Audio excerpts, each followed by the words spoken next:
Assalamualaikum warahmatullahi wabarakatuh. Salam sejahtera bagi kita semua. Salam Om Swastiastu, Namo Buddhaya, salam kebajikan. Selamat pagi teman-teman. Apa kabarnya nih? Mudah-mudahan kita semua dalam keadaan sehat ya. Amin, jaga selalu kesehatan kalian dan jangan lupa untuk terus patuhi prokes yang ada ya teman-teman. Kembali lagi sama aku dan Ayumi di podcast kali ini. Ya, bener banget tuh teman-teman. Di podcast kali ini kita akan ngebahas mengenai salah satu berkebutuhan khusus pada anak nih.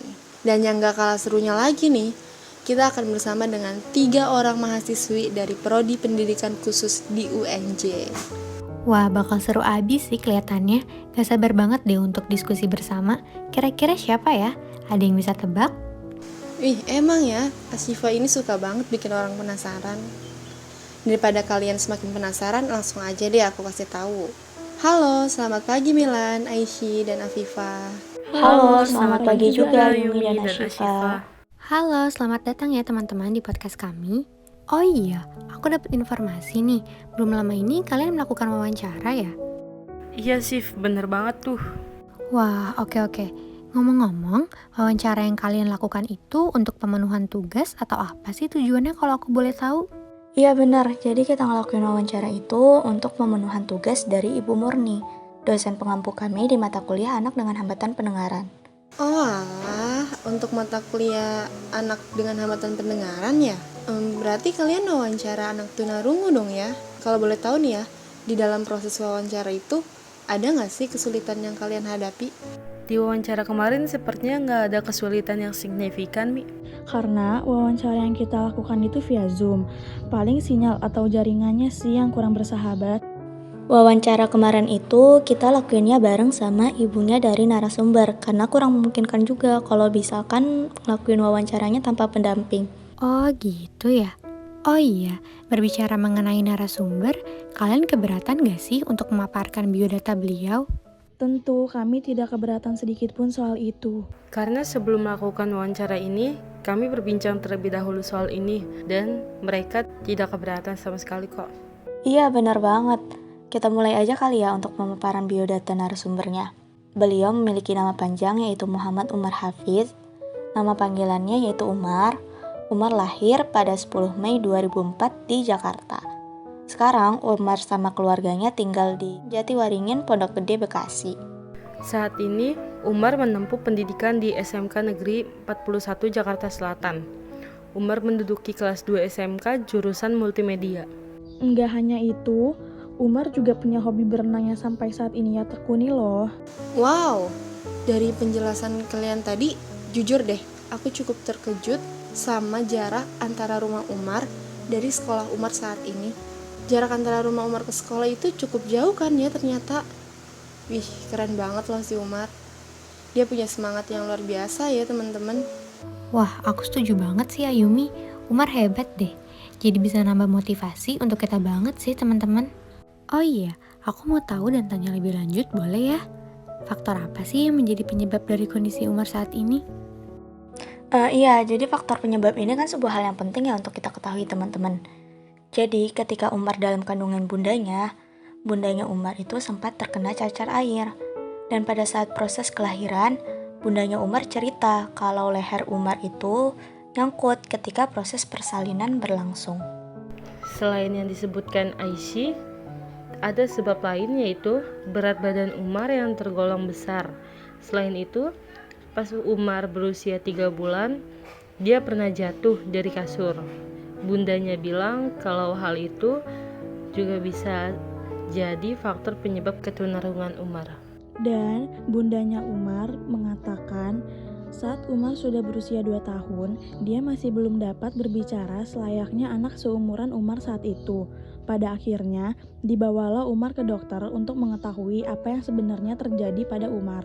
Dan medis menjelaskan bahwa bulu-bulu halus yang berada di telinganya tidak bangun atau tidak terangsang, sehingga bulu-bulu tersebut tertidur. Dari informasi kalian tadi itu, aku izin menyimpulkan ya teman-teman.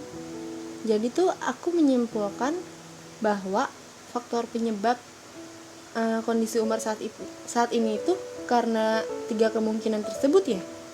Yap, benar. ada 3 masa faktor penyebab, yaitu masa kehamilan atau prenatal, masa kelahiran atau natal, masa sesudah kelahiran atau postnatal. Tetapi dari 3 kemungkinan tersebut, ibundanya Umar belum mengetahui secara pasti faktor penyebab hambatan pendengarannya Umar. Oh, oke Aishi, aku jadi paham. Tapi kalian melihat kondisi pendengaran Umar saat ini seperti apa sih teman-teman? Maksudku, apakah indera pendengaran Umar ini memang masih bisa menangkap suara walaupun tidak secara maksimal? Atau hambatan pendengaran yang dialami Umar saat ini membuat Umar tidak dapat mendengar sama sekali? Iya tuh, berarti Umar masuk kategori yang mana ya teman-teman? Oh, yang kalian katakan tadi itu disebutnya klasifikasi. Oh, ternyata disebut klasifikasi Asifa. Yap, berdasarkan tingkat kerusakan atau kehilangan kemampuan dengar, hambatan pendengaran Umar termasuk dalam kelompok tuli. Dikarenakan kondisi pendengaran Umar di bagian kanan 110 desibel dan pada bagian kiri loss. Oleh karena itu, Umar lebih menggunakan bahasa bibir. Kelompok tuli memiliki ukuran desibel pendengaran kisaran 110 desibel. Berdasarkan taraf penguasaan bahasa, Umar termasuk dalam klasifikasi tuli prabahasa, di mana ia mengalami hambatan pendengaran saat berusia 2 tahun, usia belum dikuasainya bahasa dengan utuh. Dan kalau berdasarkan tempat terjadinya kerusakan, hambatan pendengarannya Umar itu termasuk dalam klasifikasi tunarungu sensori atau tuli reseptif, di mana ia mengalami kerusakan pada saraf di rumah siput yang terdapat rambut-rambut gitar. Jadi rambut-rambut gitarnya Umar itu rusak, rambut-rambut gitarnya tertidur, nggak seperti orang-orang pada umumnya yang rambut-rambut gitarnya itu bangun. Seperti itu ya ternyata penjelasannya. Kondisi yang dialami oleh Umar tentunya memiliki dampak kan ya? Dampak apa saja sih yang sekiranya dialami oleh Umar saat menjalani aktivitasnya? Bener banget tuh teman-teman. Kan kondisi Umar saat ini kan seperti yang kalian jelaskan tadi kan, Umar masuk ke dalam kelompok tuli.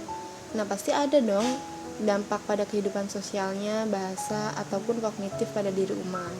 Untuk dampaknya, secara fungsi organ tidak bisa mendengar, dan untuk dampak-dampak lainnya, Bunda Umar mengatakan bahwa tidak ada yang begitu signifikan.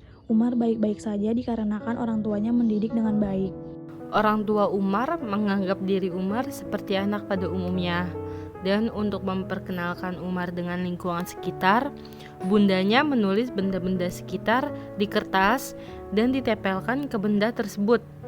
Ini dilakukan supaya Umar tahu dan berusaha bisa bicara, walaupun emang harus memakai bahasa isyarat. Nggak hanya itu, Umar juga mengikuti terapi-terapi yang dianjurkan untuk anak dengan hambatan pendengaran.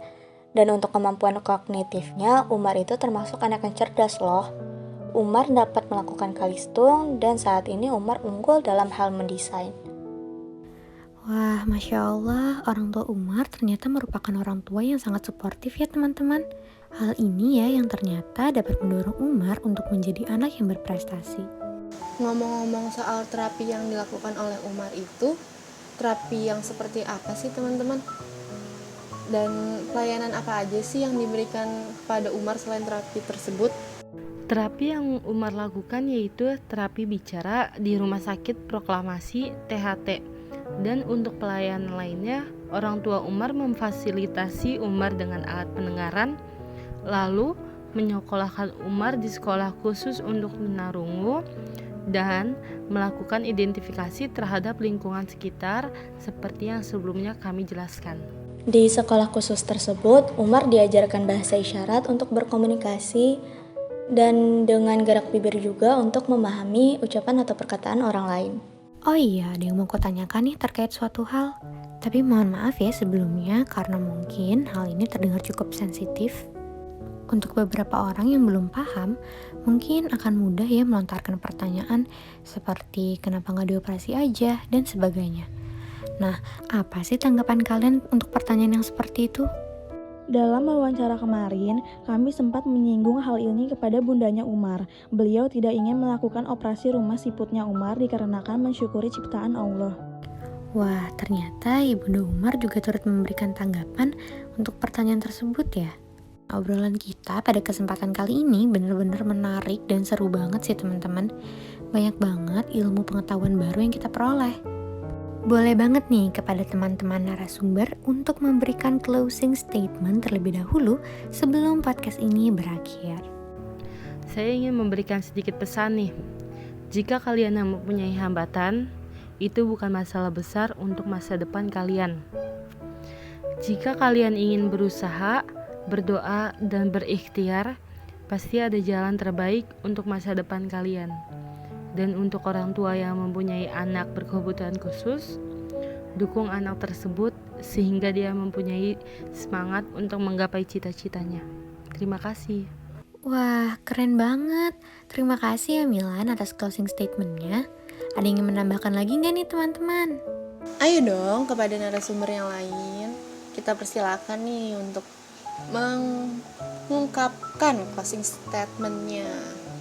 Saya juga ingin menambahkan, mereka yang berkebutuhan khusus selalu pantang menyerah untuk mencapai sesuatu. Mereka selalu berusaha agar orang lain tak memandang mereka lemah atau bahkan dipandang kasihan. Percayalah, mereka tidak butuh dikasihani. Wah, keren-keren banget nih closing statement dari teman-teman narasumber. Keren parah sih, ya nggak Siva? Yep, setuju. Keren banget Yum. Ya, cepet banget nggak sih waktunya berlalu? Padahal kan kita pengen ngobrol-ngobrol terus ya teman-teman. Next time deh, teman-teman harus jadi narasumber kita selanjutnya. Oke nggak Asifa? Kita masukin ke list ya. Iya, boleh nih Yum. Tapi benar-benar gak kerasa kita sudah di penghujung podcast nih teman-teman. Sayang banget nih kita harus menyudahi perbincangan yang seru dan informatif pada kesempatan kali ini. Terima kasih kami ucapkan kepada seluruh narasumber yang telah berbagi banyak ilmu pengetahuan baru pada kesempatan kali ini mengenai anak dengan hambatan pendengaran. Mohon maaf atas segala kesalahan dan kekurangan yang kami ucapkan. Terima kasih telah mendengarkan. Wassalamualaikum warahmatullahi wabarakatuh.